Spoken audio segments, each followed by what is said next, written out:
आज ये दास्तान है भारतीय हिंदी सिनेमा के उस सुनहरे दौर की, यानी 70 और 80 के दशक की, जब एक हसीन, खूबसूरत और बेहद बोल्ड अभिनेत्री ने हिंदी सिनेमा की हीरोइन की पारंपरिक छवि को ही बदल कर रख दिया था। दोस्तों, आज हम आपको सुनाने जा रहे हैं एक ऐसी कहानी जो भारत की सबसे ग्लैमरस और खूबसूरत अभिनेत्रियों में से एक से जुड़ी हुई है। एक ऐसी हसीना की दास्तान जिसने सिर्फ पर्दे पर ही कई नायाब किरदार नहीं निभाए, बल्कि हिंदी सिनेमा की परिभाषा को ही नई दिशा दे दी थी। 70 और 80 के उस दौर में जब फिल्मों में औरतों के लिए सिर्फ सीमित रोल ही लिखे जाते थे, उन्हें एक तयशुदा दायरे में कैद करके ही प्रस्तुत किया जाता था, तब जीनत अमान आई और उन्होंने उस दायरे को तोड़ कर रख दिया।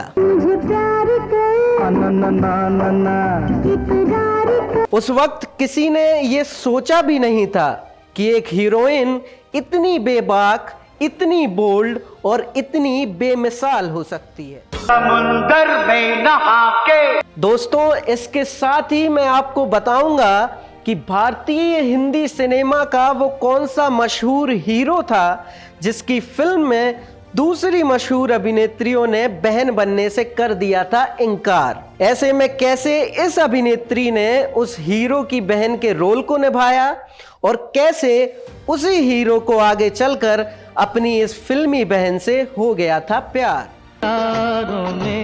मेरी बहना है। कैसे इस अभिनेत्री को फिल्मी पर्दे पर अपने बोल्ड सीन्स की वजह से समाज और लोगों का गुस्सा झेलना पड़ा था। खूबसूरती के ढेरों अवार्ड और प्रतियोगिताएं जीतने वाली है मशहूर अदाकारा की खूबसूरती को किसने किया खराब? क्यों इस अभिनेत्री को ना तो कभी पति का ही सुख मिला और ना ही प्रेमी का प्यार? बताऊंगा और भी बहुत कुछ इस अभिनेत्री की जिंदगी से जुड़े उस बेरहम सच के बारे में, जिसे सुनकर आप सभी की आंखें हो जाएंगी नम। तो आप बने रहिए मेरे साथ इस वीडियो के अंत तक।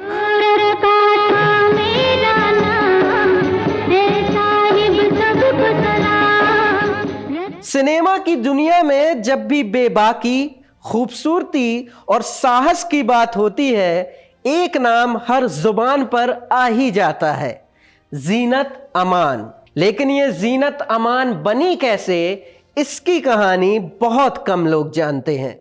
19 नवंबर 1951 मुंबई की चमकती गलियों में एक प्यारी सी बच्ची का जन्म हुआ जिसका नाम रखा गया जीनत खान। जीनत के पिता का नाम था अमानुल्लाह खान। ये वही अमानुल्लाह हैं जिनका नाम मुगल आजम और पाकीज़ा जैसी अमर फिल्मों के संवादों में गूंजता है। उन्हें फिल्म इंडस्ट्री में स्क्रीन राइटर अमान के नाम से जाना जाता था। अमान उनका लेखकीय नाम था। जीनत की मां एक हिंदू महिला थी जिनका नाम था वर्धिनी। वो भी बेहद खूबसूरत और प्रगतिशील महिला थी। लेकिन जिंदगी इतनी आसान कहां होती है।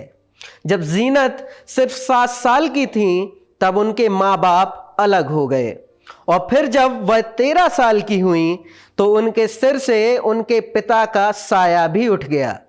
इसके बाद जीनत की मां ने एक जर्मन आदमी हेंज फाइनेंस से शादी कर ली। जीनत की परवरिश एक मिश्रित सांस्कृतिक वातावरण में हुई थी, जहां हिंदुस्तानी तहजीब भी थी और यूरोपीय खुलेपन की झलक भी। स्कूलिंग के बाद जीनत अमेरिका पढ़ाई करने चली गई। वहां उन्होंने आगे की पढ़ाई शुरू की, लेकिन किस्मत को तो कुछ और ही मंजूर था। जीनत अपनी पढ़ाई पूरी नहीं कर पाई और कुछ ही समय में वापस भारत लौट आई। वापसी के बाद उन्होंने मॉडलिंग की दुनिया में कदम रखा और यहां से शुरू हुआ उनका बेमिसाल सफर, जिसने एक आम लड़की को बॉलीवुड की सबसे खूबसूरत, सबसे बेमिसाल हसीना बना दिया। लेकिन इससे पहले जीनत ने एक और बड़ा फैसला लिया। उनका अपने पिता से गहरा लगाव था और उसी के चलते उन्होंने नाम के साथ अपने पिता का लेखकीय नाम भी जोड़ दिया, यानी जीनत खान बन गई जीनत अमान। जीनत को एक बड़ा मौका तब मिला जब उन्होंने Hollywood film the evil within sign की। इस फिल्म में उनके हीरो थे देव आनंद, लेकिन यह फिल्म भारत में कभी रिलीज ही नहीं हो सकी क्योंकि उस दौर के सेंसर बोर्ड को फिल्म के किसिंग सीन्स और वायलेंस वाले सीन्स पर आपत्ति थी और इसीलिए इस फिल्म को भारत से दूर रखा गया। वैसे भी यह फिल्म फ्लॉप रही थी और जीनत के करियर में यह कोई योगदान नहीं कर पाई, लेकिन जीनत ने हार मानना तो कभी सीखा ही नहीं था। जीनत ने फैसला किया अब वे हिंदी सिनेमा में अपना नाम बनाएंगी और इस सफर में उनकी मां ने उनका पूरा साथ दिया। वो अपना सारा काम छोड़कर जीनत की मैनेजर बनी। जीनत ने हिंदी फिल्मों में ओपी रल्हन की फिल्म हलचल के साथ अपना पहला कदम रखा। इस फिल्म में जीनत का किरदार बहुत छोटा था, इसलिए किसी ने उन्हें ज्यादा नोटिस नहीं किया। इसके बाद आई फिल्म हंगामा, जिसमें उनके साथ थे हास्य कलाकार महमूद और किशोर कुमार, लेकिन दुर्भाग्यवश ये दोनों ही फिल्में फ्लॉप साबित हुई। ठीक उसी समय देवानंद अपनी फिल्म हरे रामा हरे कृष्णा के लिए एक बोल्ड और हिप्पी कल्चर से मेल खाती हुई लड़की की तलाश में थे। किस्मत से एक पार्टी में उनकी मुलाकात जीनत अमान से हुई। जीनत अमान उस पार्टी में मॉडर्न लुक्स में थीं और एक पाइप पी रही थीं। यह देखकर देव साहब को जीनत में अपनी फिल्म के किरदार जसबीर की झलक दिखाई देने लगी, वही किरदार जिसके लिए वो अभिनेत्री ढूंढ रहे थे। देवानंद ने जीनत अमान को अपनी बहन के किरदार का प्रस्ताव दिया। हालांकि इससे पहले वो कई नामी हीरोइंस को ये रोल ऑफर कर चुके थे, लेकिन कोई भी हीरोइन उनके साथ बहन का रोल करने को तैयार नहीं थी, क्योंकि देवानंद उस समय के प्रमुख रोमांटिक हीरो थे और किसी भी अभिनेत्री के लिए उस समय उनकी बहन का रोल करना मतलब अपने करियर को खतरे में डालने जैसा माना जा रहा था। लेकिन जीनत ने उस चुनौती को स्वीकार किया, क्योंकि वो बाकी लोगों की तरह नहीं थी, बिल्कुल नहीं थी। उस समय देवानंद के साथ काम करना अपने आप में किसी बड़ी उपलब्धि से कम नहीं था। हालांकि जीनत की पहली 3 फिल्में असफल रही थीं, पर अब उनकी किस्मत बदलने वाली थी। हरे रामा हरे कृष्णा की शूटिंग नेपाल में शुरू हुई और कुछ ही समय में फिल्म तैयार हो गई और 1971 में रिलीज होते ही यह फिल्म ऑडियंस पर पूरी तरह से छा गई। इस फिल्म के बाद जीनत अमान के किरदार ने जैसे पर्दे से निकलकर सीधे दर्शकों के दिलों में प्रवेश कर लिया था। उनका वेस्टर्न लुक, उनका अंदाज, उनकी बेबाक अदा, सब कुछ दर्शकों को नए जमाने की नई हीरोइन का अनुभव करा रहा था। एक ऐसी हीरोइन जो उन्होंने आज तक नहीं देखी थी। इस फिल्म का गीत दम मारो दम एक सनसनी बन गया था। इस गीत ने जीनत को उनका पहला फिल्म फेयर पुरस्कार भी दिला दिया। इसी तरह बंगाल फिल्म पत्रकार संघ ने उन्हें सर्वश्रेष्ठ अभिनेत्री के खिताब से भी नवाजा। ये पुरस्कार, ये तालियां जीनत की सफलता पर मोहर थे। अब जीनत अमान सिर्फ एक नाम नहीं, हर निर्माता निर्देशक की पहली पसंद बन चुकी थी। साल 1973 में जीनत अमान एक बार फिर देवानंद के साथ फिल्म हीरा पन्ना में नजर आईं। पन्ना की तमन्ना है कि हीरा मुझे मिल जाए। इस फिल्म को भी दर्शकों का भरपूर प्यार मिला। देवानंद और जीनत अमान की जोड़ी अब दर्शकों को पसंद आने लगी थी। ये गीत उस टाइम का हिट गीत बन गया था। जब जीनत अमान ने हिंदी सिनेमा में कदम रखा तो उस समय पर्दे पर ज्यादा हीरोइनें केवल पारंपरिक भारतीय लुक्स में दिखाई देती थीं, लेकिन जीनत अमान ने आते ही इस चलन को बदल दिया। उन्होंने सिनेमा की नायिका को एक वेस्टर्न अंदाज, बोल्ड फैशन और मॉडर्न थिंकिंग लड़की की तरह पेश किया। ये चेंज दर्शकों को बहुत पसंद आया और उन्होंने इसे दिल खोलकर सराहा। हीरा पन्ना के बाद अब बॉलीवुड में उस वक्त की नंबर 1 हीरोइन हेमा मालिनी के बाद सबसे ज्यादा चर्चा जीनत अमान के नाम की होने लगी। फिर तो जैसे हर सुपरस्टार के साथ काम करने के ऑफर जीनत की झोली में गिरने लगे। इसके बाद जीनत अमान ने एक के बाद एक फिल्में जैसे रोटी कपड़ा और मकान, यादों की बारात, धुंध, प्रेम शास्त्र, वारंट, धर्मवीर, हम किसी से कम नहीं, द ग्रेट गैम्बलर जैसी हिट और सुपरहिट फिल्मों की बरसात कर दी। इन फिल्मों ने जीनत अमान को इंडस्ट्री का एक चमकता हुआ सितारा बना दिया और अब जीनत अमान सबसे ज्यादा फीस लेने वाली अभिनेत्री बन चुकी थी। जिसका मुझे था इंतजार। यह सिर्फ एक गीत नहीं था बल्कि एक प्रतीक था उस मुकाम का जहां जीनत अब पहुंच चुकी थी। यह गाना फिल्म डॉन का है। इस फिल्म की एक और दिलचस्प बात यह थी कि यह उस समय की सबसे कम बजट की फिल्मों में से एक थी। इसमें म्यूजिक दिया था आर.डी. बर्मन ने, जो उस समय डिप्रेशन से जूझ रहे थे। इसके बावजूद उन्होंने इस फिल्म में ऐसा म्यूजिक दिया जिसने इसे अमर बना दिया। जब फिल्म डॉन में जीनत अमान पहली बार एक्शन अवतार में नजर आई तो उनके इस नए अंदाज को दर्शकों ने खूब सराहा।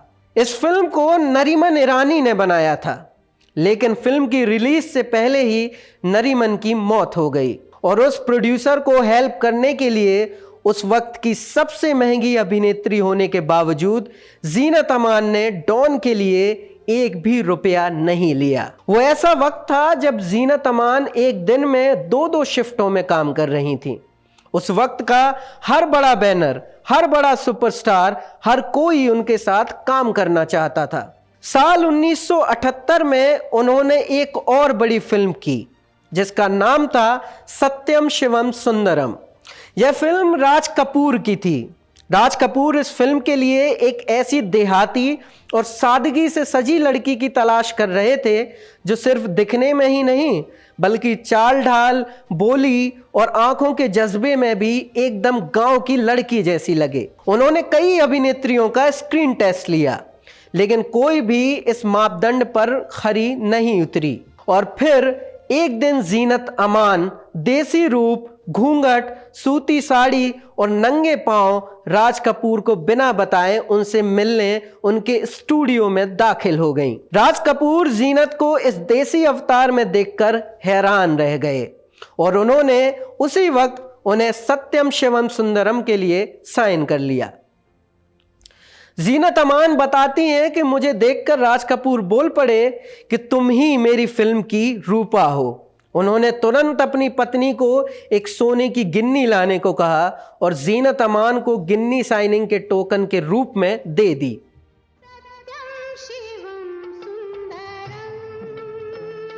जब ये फिल्म बनी और सिनेमा घरों में पहुंची तो जीनत अमान के किरदार ने लोगों को सरप्राइज कर दिया। जहां कुछ लोगों ने उनकी खूबसूरती और परफॉर्मेंस को सराहा, वहीं समाज के एक हिस्से ने उन्हें इस फिल्म के बोल्ड सीन्स की वजह से निंदा और आलोचना का निशाना भी बना लिया। ये फिल्म बॉक्स ऑफिस पर बहुत बड़ी हिट तो नहीं हो सकी, लेकिन फिर भी ये फिल्म जीनत अमान के करियर में मील का पत्थर साबित हुई। अब जीनत अमान 7वें आसमान पर थीं। नाम, शोहरत, दौलत सब उनके पास था, लेकिन नहीं था तो सिर्फ एक हमसफर। और अब जीनत के मन में भी एक घर बसाने की इच्छा जन्म लेने लगी थी। साल 1980 में उनकी एक फिल्म आई अब्दुल्ला। इस फिल्म में जीनत अमान के साथ हीरो थे संजय खान। फिल्म की शूटिंग के दौरान जीनत और संजय के बीच करीबियां बढ़ने लगी। एक साथ वक्त बिताना, बातें करना, सफर करना और फिर ये सब धीरे धीरे प्यार में बदल गया। बॉलीवुड के गलियारों में ये खबरें बाहर आने लगीं और मीडिया तक भी पहुंचने लगी। मीडिया रिपोर्ट्स के मुताबिक जीनत के कई करीबियों ने उन्हें वार्न किया था कि संजय खान तुम्हें इस्तेमाल कर रहे हैं, वो एक दिन तुम्हें छोड़ देंगे। लेकिन जीनत तो इस रिश्ते में पूरी तरह डूब चुकी थी। उन्हें फर्क नहीं पड़ रहा था कि संजय पहले से ही शादीशुदा थे और 4 बच्चों के पिता थे। जीनत ने सब कुछ जानते हुए भी संजय खान से चुपके चुपके शादी कर ली और अब जीनत अमान बन चुकी थी संजय खान की पत्नी। अब्दुल्ला की शूटिंग पूरी हो चुकी थी और जीनत अपने अगले प्रोजेक्ट्स में व्यस्त हो गई थी। काम बहुत था, शोहरत बहुत थी, पर चैन कहीं भी नहीं था। जीनत लोनावला में एक फिल्म की शूटिंग कर रही थी कि तभी उन्हें संजय खान का फोन आया। संजय ने जीनत से कहा कि अब्दुल्ला के कुछ सीन्स फिर से शूट करने होंगे, तुम मुंबई आ जाओ। क्योंकि जीनत दूसरी फिल्म की शूटिंग कर रही थी, इसलिए उन्होंने संजय को पोलाइटली मना कर दिया। लेकिन संजय खान को यह इनकार बर्दाश्त नहीं हुआ।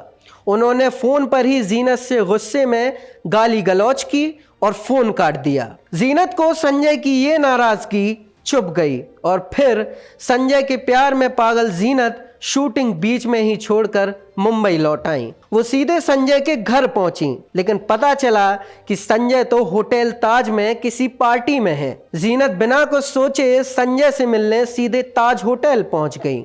अचानक होटल कर्मचारियों को संजय खान के कमरे में चीखें सुनाई पड़ी। जब होटल के कर्मचारी वहां पहुंचे और उन्होंने जो देखा उसे देखकर वो सन्न रह गए। जीनत बुरी तरह खून से लथपथ थीं और उनके पूरे शरीर में सिर्फ चोट ही चोट के निशान दिखाई दे रहे थे। कहते हैं कि इस हादसे के वक्त संजय खान की पहली पत्नी भी वहां मौजूद थी। जीनत अमान को हॉस्पिटल ले जाया गया, जहां इलाज के दौरान पता चला कि जीनत की जॉ लाइन टूट गई थी और जीनत की आंख के पास की कई मांसपेशियां भी खराब हो गई थी।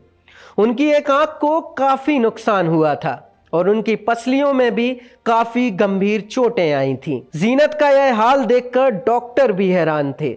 लेकिन जीनत अमान संजय खान के प्यार में इस कदर डूबी हुई थीं कि उन्होंने ये सब सहा, लेकिन पुलिस में संजय के खिलाफ एक भी शिकायत दर्ज नहीं कराई। साल 1980 के बाद जीनत अमान का सितारा और भी तेज चमकने लगा। उन्होंने एक के बाद एक कई हिट और यादगार फिल्में हिंदी सिनेमा को दी।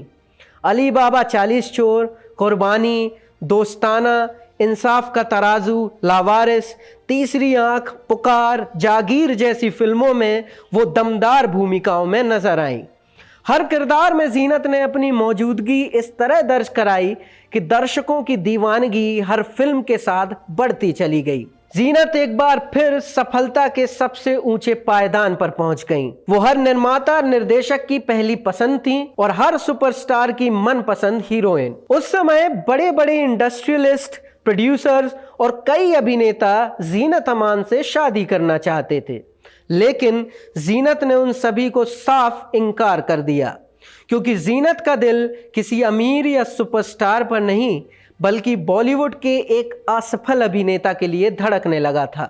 जिस समय जीनत अमान हर निर्माता निर्देशक की पहली पसंद थी और हर सुपरस्टार उनके साथ फिल्म करना चाहता था, उसी समय उन्होंने एक ऐसे इंसान को अपना दिल दे दिया जिसे हिंदी सिनेमा में सबसे असफल अभिनेताओं में गिना जाता था।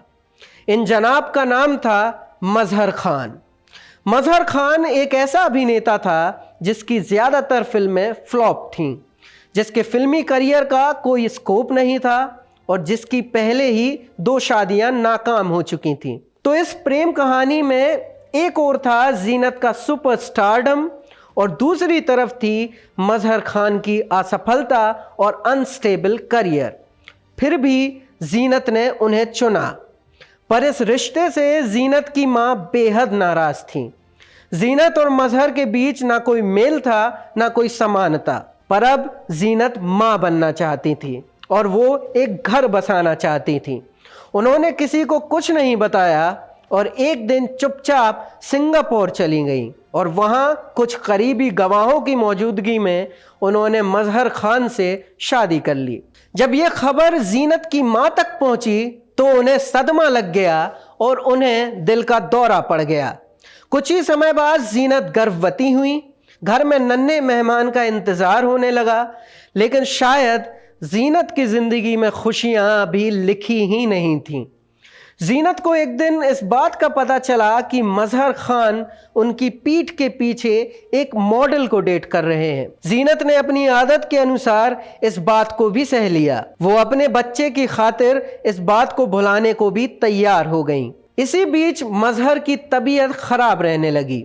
डॉक्टर्स ने उन्हें दर्द की दवा दी, लेकिन मजहर इस दवा के आदी हो गए और इस दवा का एक्सेस यूज यानी ज्यादा यूज करने लगे। इस वजह से उनकी दोनों किडनीज फेल हो गईं। जीनत अंदर ही अंदर टूट रही थीं। हर दिन जैसे धीरे धीरे मर रही थीं। वो मजहर से मोहब्बत करती थीं और शायद इसी वजह से उन्हें बचाने के लिए हर हद तक जाने के लिए तैयार थीं। जीनत ने अपनी पूरी जिंदगी के सबसे कीमती साल मजहर की जिंदगी बचाने में लगा दिए, लेकिन हुआ वही जो कुदरत को मंजूर था। जीनत चाहकर भी मजहर को बचा नहीं पाई और मजहर खान इस दुनिया से चल बसे। देवानंद जीनत अमान को बहुत पसंद करते थे। जीनत भी देव साहब के बेहद करीब थी, लेकिन जब जीनत ने राज कपूर की फिल्म सत्यम शिवम सुंदरम साइन की तो देवानंद और जीनत के बीच दूरियां आ गईं। देवानंद ने तो अपनी आत्मकथा में यह तक स्वीकार किया है कि वो जीनत से प्रेम करते थे, लेकिन जीनत ने हमेशा यही कहा कि वो देव साहब की बहुत इज्जत करती हैं, मगर उनके दिल में उनके लिए प्रेम जैसी भावनाएं कभी नहीं रहीं। इसके बाद साल 2012 में जीनत अमान ने सरफराज अहमद नाम के एक बिजनेसमैन से निकाह किया था। हालांकि जीनत ने इस रिश्ते को लेकर कभी कोई कॉन्फर्मेशन नहीं दी, लेकिन साल 2018 में जीनत अमान ने सरफराज पर धोखाधड़ी और कई गंभीर आरोप लगाए। ये थी जीनत की पर्सनल लाइफ, जहां एक के बाद एक उतार चढ़ाव, झूठे रिश्ते और गहरी चुप्पियां शामिल रहीं। लेकिन इन तमाम मुश्किलों के बावजूद जीनत अमान कभी टूटी नहीं। उन्होंने अपने जीवन में अपार संघर्ष किया है और हर बार एक विजेता की तरह उभरती रही हैं। दुनिया ने उन्हें प्यार दिया, सम्मान दिया और वे आज भी लाखों दिलों की रानी हैं। उनके चाहने वाले पहले भी थे और आज भी हैं, और जब तक भारतीय हिंदी सिनेमा का वजूद रहेगा तब तक जीनत अमान का नाम भी हमेशा सूरज और चांद की तरह चमकता रहेगा। जब भी हिंदी सिनेमा में बोल्ड अभिनेत्रियों की बात होगी तो जीनत अमान का नाम सबसे ऊपर होगा। जीनत अमान आज भी बेहद एक्टिव अभिनेत्री हैं। वह अपने सोशल मीडिया पर लोगों से जुड़ी रहती हैं। जीनत अमान हमेशा खूबसूरती और बोल्डनेस की मिसाल बनकर ही रहेंगी। उनके चाहने वाले हमेशा उनके लिए दुआ करते ही रहेंगे और हम और हमारी पूरी टीम जीनत अमान के अच्छे स्वास्थ्य और लंबी आयु की कामना करते रहेंगे। तो दोस्तों, यह थी जीनत अमान की जिंदगी की कहानी। जीनत अमान को लेकर आपकी क्या राय है, यह हमें कमेंट करके ज़रूर बताइएगा। हमें आपके जवाबों का इंतज़ार रहेगा। जीनत अमान के ऊपर हमारा यह शो आपको कैसा लगा, यह बताना भी मत भूलिएगा। और स्टोरी अगर अच्छी लगी हो तो चैनल को लाइक और सब्सक्राइब करना तो बिल्कुल भी मत भूलिएगा। जल्दी ही एक और महान हस्ती की ज़िंदगी लेकर मैं फिर से हाजिर हूँगा। तब तक के लिए आप अपना और अपने परिवार का ख्याल रखें, सुरक्षित रहें।